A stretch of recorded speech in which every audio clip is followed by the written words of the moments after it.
fourth and the last of the four pillars of a successful webinar strategy.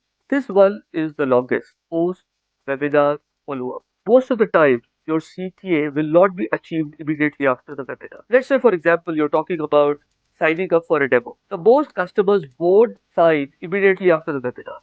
They would want to engage you for a meeting, or they would want some know some more. The strategy is how you engage with the audience. Now, your audience post the webinar is divided into three parts. One, which attended the webinar. Second, who registered for the webinar but could not attend. And third, who were your target audience, who you sent out emails but they did not register.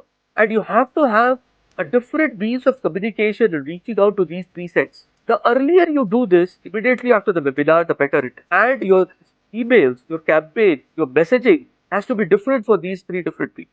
Another factor which is important here is webinar replay. So those who could not attend and also those who never registered but were part of your audience. How do you still engage with them?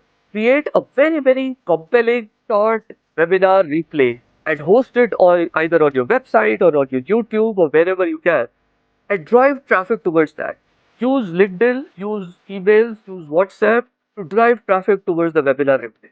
Because webinar replays will be something which will be there for you to use again and again. It's a repeatable asset.